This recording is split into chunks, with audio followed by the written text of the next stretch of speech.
It's a hypercharge, sure, but it's going to be so slow to charge. Ollie now sneaking in is huge. Newest brawler in the game, and can probably come in here, pop the super, and hypnotize a bunch of people. It's going to require a lot of support from teammates in order to actually make that work, since he's not able to attack during the first part of a super.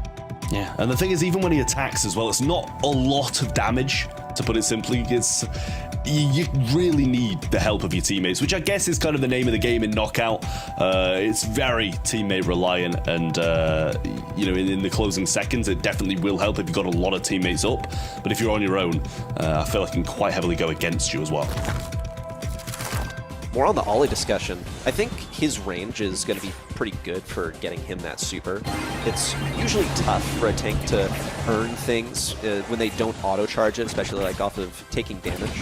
So we'll see Ryohi now peeking around that left side. Tensai's opt to go for the lollipop drop. He's going to be playing this lane. This is so unusual how this map is being played. I think just based off of the couple of compositions, both teams assessed that, well, they were going to be able to play this one in 3 separate lanes. We'll see if there's a return to normalcy. Milk Rio on the Brock over here is getting sort of isolated by Karoo and Choppy, now cornered in. Moya and Tensai need to come in for the support. And it looks like Milk Rio has actually just managed to escape by going to the back right corner without too much pursuit from NAVI. Yeah, very good assistance there from Moya, I will say, to be able to kind of come in and pinch and make sure that his teammate's not going to go down out of his poor positioning to start with. The Choppy's going to get hit very hard. Rain comes down from the Rockets, and 170 just clips him. And Ryohei not able to get the connection on the super either. Moya with his super placed on the ground. Ryohei's going to be burning down. Tensai's going to come swoop in and get the kill, and Milk Rio will clean up top. Crazy Raccoon looked at a bit of a perilous spot to start with, but did come back in the end. All silent on the eastern front that last time, because NAVI just didn't really seem like they had an answer.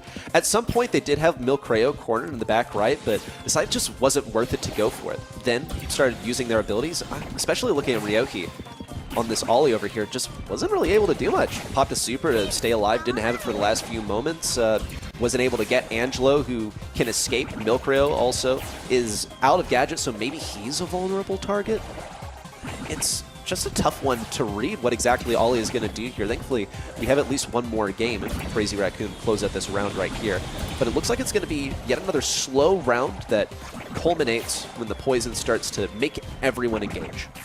Yeah, I mean, these walls going down, you'd think is going to help Crazy Raccoon. They do have the RT and the Eve on the other side, which have some range, but not really comparing to the Brock and the Angelo's abilities. There's the super from Ryohei, not going to be able to catch it just yet. Milk Rio's going to get the kill there somehow. Not sure how that happened, but Tensai with the invis comes through, gets one. Lollipop drop place. Moya's going to be running into the gas, and Tensai coming in, trying to clean up, but that's a lot of damage he's got to go through now. Hypercharge used as well, but he is hypnotized, not able to do anything just yet. But Ryohei can't escape that. Not enough damage, nowhere near enough to get the Leon down, especially when in that super, and that's going to be a Crazy Raccoon game. That was a slow and painful final 1v1 right there. We see Ryohi pick up the kill on the second to last brawler remaining, and then it's just Leon versus Ollie. And Ollie, yeah, he has all 3 shots, but he does like no damage. Use a super, sure, hypnotize Leon for a moment, awesome. You've managed to reload like half an ammo that's going to deal what, like in the range of 700 damage? It's basically nothing. He had no chance of winning that against a Leon in close range. So is this what Crazy Raccoon were anticipating when they go for the Leon?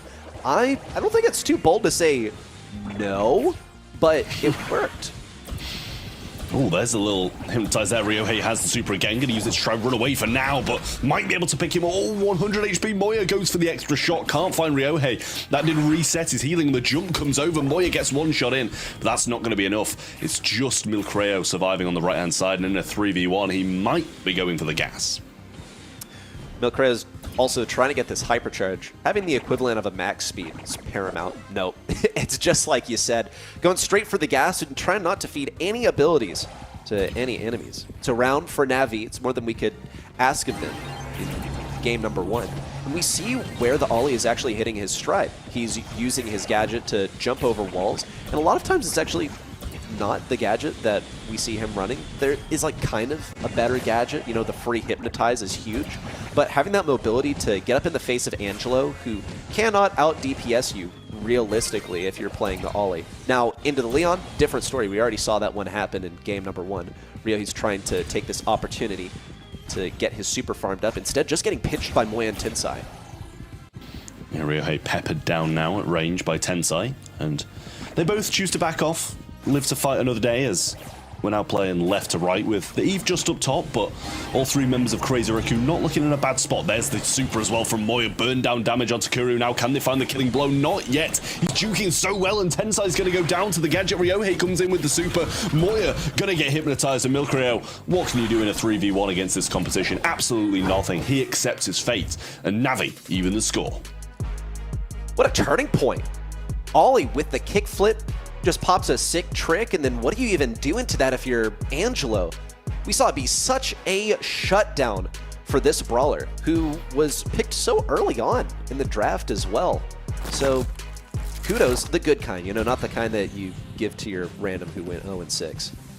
Over here to NAVI for picking up the Ollie and making it work, because as far as the discussion surrounding this brawler, he doesn't usually, he doesn't fit the archetype that the newest brawler usually does, where they're just so strong that you have to pick him. This is our first time seeing him picked in a monthly final this year, which, okay, it's the first one, but still, we've gotten through several matches. Already early takedown on Nakuru from long range from the Leon. I mean, that's brilliant from Tensai. I wasn't expecting him to do so much damage at range, but what a start from Crazy Raccoon. Couldn't have really asked for a better one. All should be fairly close to the supers now as well. Angelo already has that, but Tensai, after a lot of peppering down, shouldn't be too far off getting his. Once again, long-range matchup down the diagonal. Moya trying to keep his distance from Ryohi, who's sneaking down. Also, possibly waiting for someone to fall into the jaws of his trap so that he can get his super and enforce the endgame. Crucial mistake for Navi was allowing Kuru to be taken down early on. Should just be keeping the distance. He wasn't even really backed up all the way into spawn, so it was quite avoidable. Ended up forcing a 2v3 for the remainder of the team. You're just not winning that realistically. But it's drive time. One more round for Crazy. They take the entire set. Moya going to be able to pick it up with Tensai. Nice stuff from him. Now the super's on the floor too. Achape has to jump to avoid that shot, but Ryohei put himself in an awful position now. Has to super away, but still going to go down. 3v1 for the set, and Crazy Raccoon will not falter there. They take that, they take the set, and they're ahead against a tough opponent. Overcooked, Crazy. Really. I think with the Ollie, it just might have been too much, because when Angelo is able to avoid that, then he can't really do his job. You know, Reddy, you called that out in the beginning, the Ollie, and I'm just so much interested in you unpacking this further for us. I mean, I know newest brawler, you said, a little untested in battle here, but what do you think made the difference? What attracted him to picking Ollie? I'm going to guess it was into the Angelo matchup specifically. Angelo's just such a good brawler for this mode, where the objective is kill but don't get killed, and that's like the thing that Angelo is the best at. But he settles into this archetype of a sniper. He's not really able to do much in close range. He doesn't have like incredible DPS. He just does good like high damage shots at long range. Ryohi gets up close and personal, and Moya's not able to reload the damage to deal with Ollie, even though Ollie has quite lackluster damage. In come game number 3, we see pretty much Angelo just keeping his distance from Ryohi the entire time, shifting, lane swapping away at every opportunity. In both rounds that Crazy Raccoon won were because Angelo took down the RT early, and you're just not winning a 2v3. Impressive. I'm so glad you called that out right at the beginning. It was a joy to watch that kind of play out here. You think we're witnessing maybe a little birth of a new meta, some changes, something that might catch on? Well, I mean, it didn't win, so No, maybe at least halfway. Did he look like he was having fun? We check those player cams as we pan over our players, and that's what's important here. There is a lot of money on the line this season, though. So let's keep that in mind, too, as we think about the stakes in this battle, because both of these teams are teams that could theoretically have their eyes on these huge prize pools, and they have yet another map ahead of them to prove who deserves it more this month and all months future. How do you think it's going to go, Trav? I mean, this is seeming like Crazy Raccoon are the team that should be winning this. Like, after that first set, Navi's draft really did not seem on point for me. Ollie, it's optimistic, but I just don't think it's going to work in this meta until we see some changes to him. The ban's coming in, though, for Shooting Star, Bounty, similar vibe. As Reddit said, kill and try not to be killed is the aim of the game for Knockout, and pretty much the same in Bounty. Piper, Juju, and Jean bans from Crazy Raccoon. On the other side, we see the Gus, the Piper, and the Bell bans. We see RT coming down as a first pick as they reclaim that brawler once more. We've said it all day long. Safe first pick.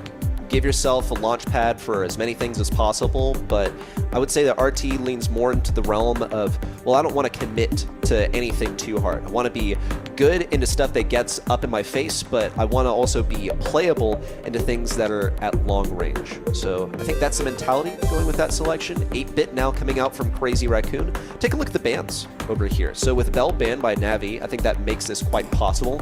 I just have to wonder if NAVI are going to be tempted to play something like Colette over here maybe, especially with Crazy Raccoon having this last pick. It could safeguard them against something a little up close. Now with Angelo, they're going to be firing off some super high-powered shots. I don't think RT's going to be able to deal with that too effectively. He doesn't do that great of DPS unless you're following up the shots reliably, which often is not what happens on Shooting Star. You're kind of poking back and forth.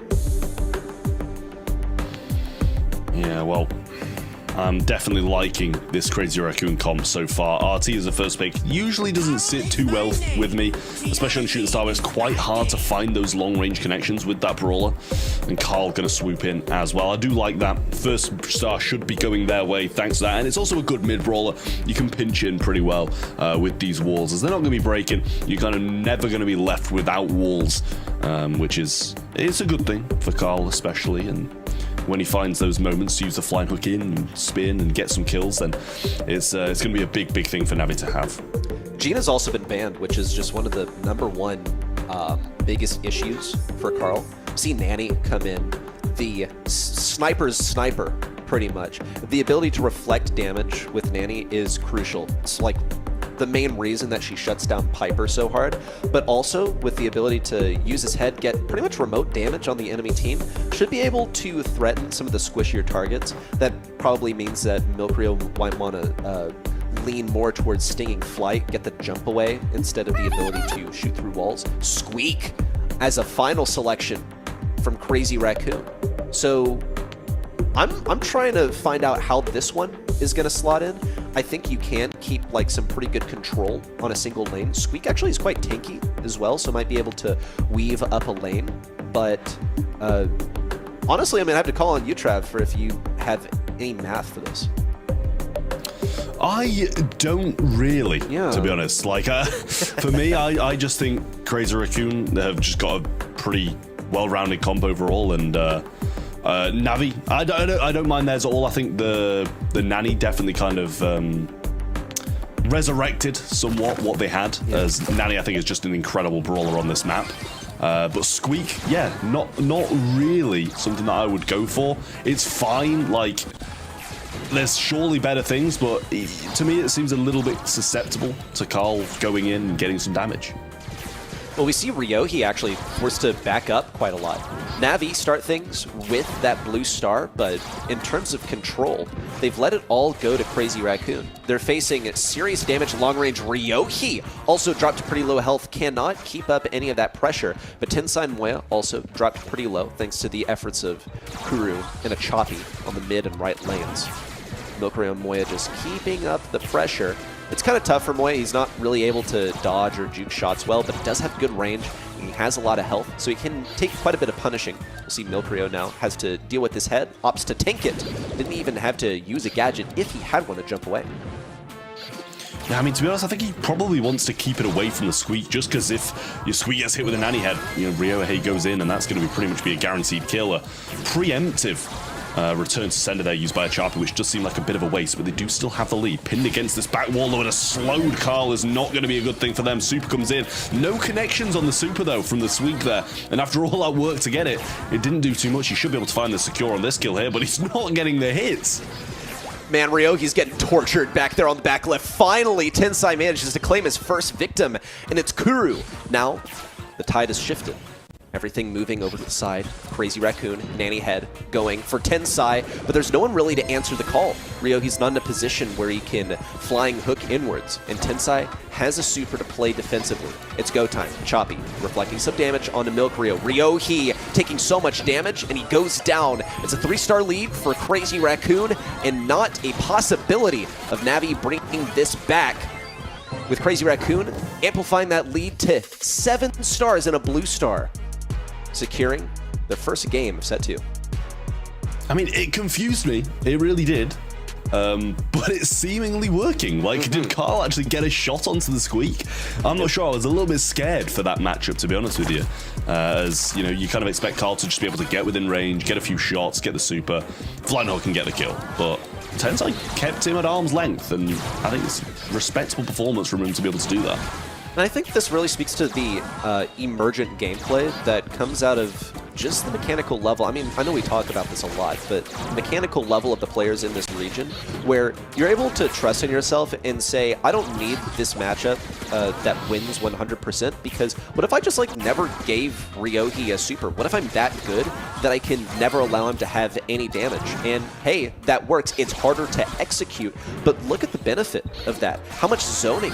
Kuru has been locked in this back left corner. He's not able to support. It leaves Ryohi completely vulnerable to a kill from Milkreo. Kuru still taking damage. A kill on a Choppy. Tensai's trying to finish the job, but again, vulnerable to Ryohi. He willingly put himself in that position, was quite greedy, and look at what it's done to the scoreline. They were leading almost flawlessly, now have conceded 3 stars to Navi, making it just a 1-star lead.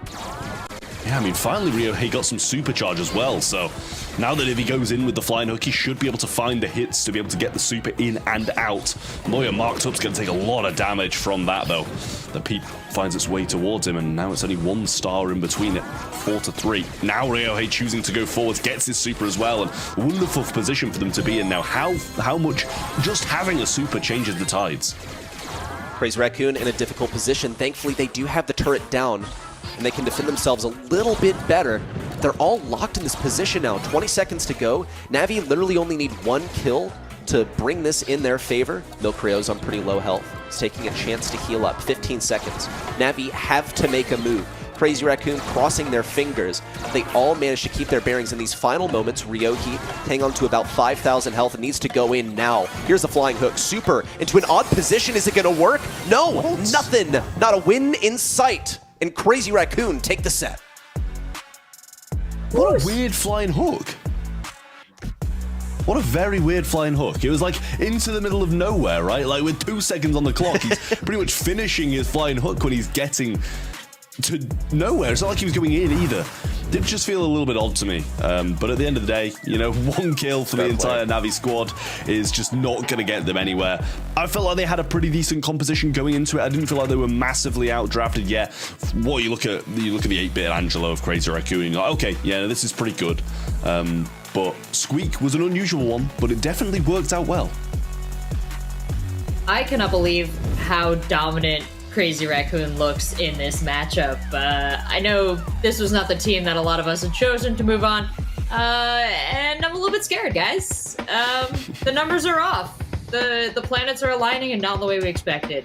And Reddy, you seem more confident than anyone about Crazy Raccoon, their performances, their choices here. Do you think this is going to continue throughout this matchup? Is Navi going to pick up some speed? I'm seeing the momentum from Crazy Raccoon, and I'm seeing the drafts that they pulled out, particularly in set number 1. I liked their draft better. But set number 2 is when you really start to see the fact that, dude, they just have the mechanics, man. I mean, each one of these players has a resume. Even the newest addition of the squad, we talked about it. His roadmap to get here made it so far into the World Finals after pretty much being out of the consideration for so long. When we look at Navi, I think they're getting mechanic dipped. But this is not a story that we have not seen before. And look, folks, I fell for it.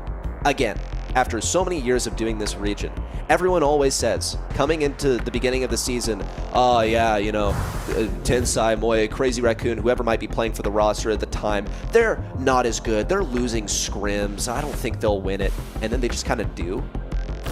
and it happens so frequently. And Trav, I think we might be witnessing that happen. Of course, it's too early to call. We got at least one more set until history possibly repeats itself.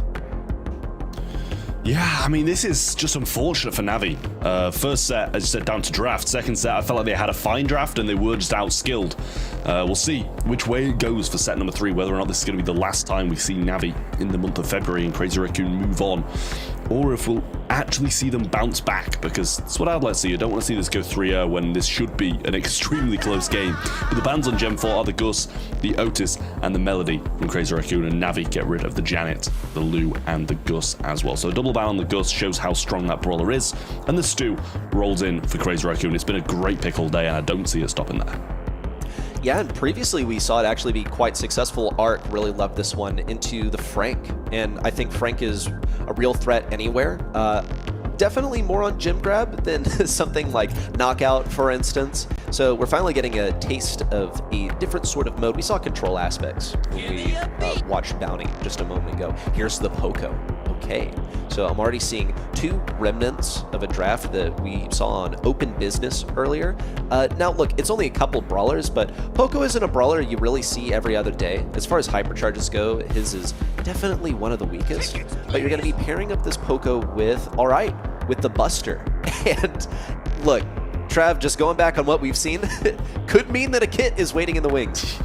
Honestly, it probably means that it definitely is. Because, like, this is just lining up perfectly for that, and especially this region, they love it. They just love it. For whatever reason, it shows up near enough every draft if they get a chance. But Crazy Raccoon might actually kind of account for that and play very, very anti-kit comp, but along with the Stu, they're going to go with the Berry, a healer, and in the mid, definitely very good to be able to play behind these walls and kind of have a big lockdown on mid, heal your teammates, and the Draco along with it as well, Tensai on that. So I like what Crazy Raccoon have got. The heals that Draco's going to be able to receive from the Berry is going to be a very, very good pairing. It's going to be nutty. I think that they can have a lot of control here. Barry and Draco is just an insane combo. When we talk about... There's the Frank, by the way. So, I mean, should we really be surprised? Though, okay, let's finish up the Barry and Draco discussion. On, say, like, Hot Zone, Draco has emerged as a top pick because of his ability to just stay in an area, and Barry is so good for helping him do that. Now, here on Gym Fort, you do have Indestructibles to work with. Frank obviously going to be breaking them down, and Stu might also opt to break some of them down. This is the first thing that came into our heads when we saw that Stu is like, are they considering the Frank? And then the Poco appears, and yes, the Frank is here, except he's going to be playing with another tank at the same time. And honestly, maybe I should hit myself a little bit for not seeing this happen with the Buster being one of the good ways to deal with potential Frank super. Well, a good start for Navi, and Crazy Raccoon kind of just stood watch. Oh, what a super that is from Milkrayo, though. One of the rare instances you see it go kind of just solo aggressive into what could have been 3 people if Ryohei was in a better position. Milkrayo got 4 now, and Ryohei just in the back looking to try and take down Moya. Gets the stun onto him, and 3 members of Navi collapse onto it. 4 gems for Crazy Raccoon so far on the safest brawler that they can... Well, actually, wouldn't be a bad shout to have it on Stu instead. But Milkrayo is going to have quite a lot of movement to deal with here. We'll see the Hypercharge in from Ryohei, going straight for the back lines. And the Gadget in, punished by Moya. Thankfully, a Choppy stays alive. There's a slow-mo replay. That's a Hypercharge popped by Tensai. Milkrayo in to snag the gems. And what's Tensai doing? I don't know. He's just scooting around. Got to show off a little bit as they bring in the countdown. Unless Navi interrupt this, it's going to be Crazy Raccoon bringing this in for a match point, completely subverting expectations. One last chance. Ryohei in with the interruption. Moya still alive. Kuru just fighting for his life all alone on the Poco. What's supposed to be the support has been left completely estranged. Yeah, it seemed like Tensai was just dancing on the faces a bit when he got the kills, but now Ryohei's coming in, trying to look for revenge. Almost getting the shots through, but it's just going towards Moya, and Navi not getting a look in. What a turnaround that was from CR. It seemed like Navi were in control of the mid, but this double tank Poco's just not working out for them at range, where Berry can play and Draco can get a bit more range on them when he's kind of spurting out that fire, and Stu just too good at getting out of those sticky situations. Dude, how did I not even realize this is Poco double tank in the modern age? Folks, if you've been watching Brawl Stars since the era of blind picks and bans, this used to be such a shut-down strategy. You're playing rock, paper, scissors, you run Poco double tank. If they don't have the counters, if they don't have tank counters, then they are absolutely cooked, and it's happening again. But NAVI have managed to get a good hold on this point to boot. I think it's going to hinge a lot on supporting Ryohi here, because he's really the team's main chance against the Draco. Not much Draco can really do against the Frank. The double pull in there as well from the Frank. Nice stuff from Ryohei, but taking some damage along the way. Moya looking around the back to try and get a pinch in, and all it's going to take is one turnaround from CR to be able to flip this game on its head, and they're getting a lot of damage in now. Around the flank is Tensai, who's trying to clean up, but Kuru keeping them nice and healed. Frank's still looking a little low, but Moya on the lower side, so has to retreat all the way back, but switching into this form will give him some heals along the way. Oh, Milcrio in with a hypercharge. Could be a massive destruction. Tensai trying to encircle and trap his prey, but Kuru remains alive. Point stands, though. Crazy Raccoon have control of mid. Moya also has the super. He's going to need a Ryohi in with a hypercharge. No super. Might as well pop it. Decides not to. Save it for Moya, who still has one more gadget left in the tank. Kuru, meanwhile, probably preparing for the final push to try and exterminate Crazy Raccoon. Here comes the hypercharge, shielding up the team. A Choppy now also trying to move in, but everyone's trying to stay out of the range of Ryohi at the same time. The heals from Milcrio, keeping everyone from Crazy Raccoon alive. Navi running out of steam on this push. They're going to have to figure something out to stay alive. Ryohi, big play! And the heals in. Milcrio trying to interrupt, but falls with all the gems. Yeah, they're just leaving the gems on the floor there as well. I can't help but feel like they maybe could have got a few more, but they do have the count, and Kuru doesn't have heal just yet. We see the dashing around Tensai trying to get in the back. They get a good shots in, but they're just surviving. Narrowly can Tensai get them all down. Gets one, but the countdown still remains. Goes in again, but not this time as Navi do hold strong. Tensai was like a millimeter away from the play of the year. Hypercharge Stu all the way to the back lines. Both enemies on one tap, but he didn't have the ammo to get it done. Gave it his all, tried to use the extra damage from breakthrough to eliminate things, but every single pellet went into the one enemy with 3,000 health instead of 500. That's brutal. That was so close. I know that Tensai is thinking in his mind that that was so possible for him. Instead, the match point persists. Navi finally starting to get some ground here. If they can play like that again, then they have a real chance, but they're going to have to do it exactly the same. They have prioritized getting that healing from Kuru onto Frank, not letting themselves get circled by Tensai, who's doing precisely that, not even going to get stunned. I mean, that's brilliance from Tensai, but the rest of his team seems to be falling now, going aggressive. His Berry, though, gets him down, cycles it as well, goes for a Choppy, but doesn't find the damage on him instantly. Still burning down, and Milcrio trying to get those shots on to keep him low and keep him out of the way. Ryohei around the right-hand side. We do still have a Poco heal, which should keep a Choppy in the mix, but still doesn't. Manages to get him down regardless. And 8 gems for Milcrio now, as Crazy Raccoon getting close to count.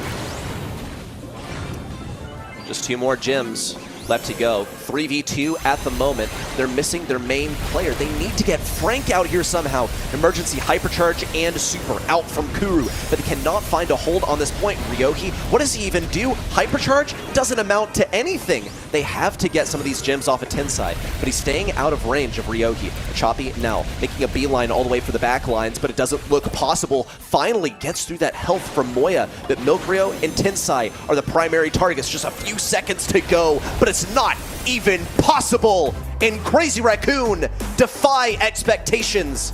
Sweep 3-0. What a game. Honestly, what a game that was. I mean, it might have been 3-0 to Crazy Raccoon, but we saw some great moments from Navi. I just feel like the drafts went a little bit wrong in certain game modes, and it does result in a Crazy Raccoon sweep of one of the strongest teams in the region. After a pretty shaky start, Crazy Raccoon wanting to prove themselves worthy. And they have done just that. I mean, looking at the statistics, Choppy doing such a good job with 10 kills. Real good work from him. But Tensai, 9 kills, 518 DPS. Both of you had shouted out the mechanics here. We've talked about some questions in the drafts that you both have, but what ultimately came together for Crazy Raccoon here? It looked like Navi was a completely different team from who we saw play against Frenzy Gaming.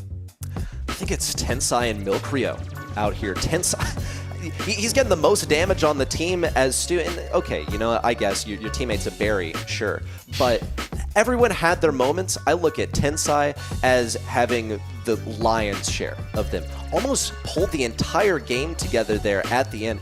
Really did. I can't even say he put it on his back, but I think he really outdid himself this time. And it's led us to a scenario where Crazy Raccoon once again go into the season with expectations preceding them that they're just not all that anymore. You know, they haven't been up to scratch in the scrims, and yet they do it. And once again, I actually want to say, sorry, Tensai, I told him several years ago at Worlds 2022, after they won, that I would never doubt him again, and I predicted them to win every single time since then, and only a few times has that been wrong. And now I finally decided not to. I'm immediately punished by the universe. Never again, Tensai. I thought you were about to drop the biggest lie I've ever heard. Honestly, No, I thought you were about to drop the biggest lie, but we're like, we don't move the predictions off the screen. Move them. No. I trusted you guys. I followed you. Take a look at the bracket now. Trust is broken. This is episode 1, day 1, East Asia first monthly final. It's done, you guys. You've broken my hearts here. Crazy Raccoon moving on to the grand finals. I threw in with you for Zeta Division in this match against Reject. Am I also going to be disappointed now? Anything that could throw this up in the air from your perspective, Trap? I mean, it's a definite possibility. I think these 4 teams in the semi-finals are going to be rotating around who gets to the grand finals month after month, and it'll definitely change around quite a lot. But I do have a lot of faith in Zeta Division. They came out looking by far the strongest in the quarterfinals, and I don't doubt that they'll be the ones making it to the finals. All right, well, we still got many games to cover. One more semifinal and then our grand final, so we're going to go to a quick break. We'll leave you with some replays. We'll be right back.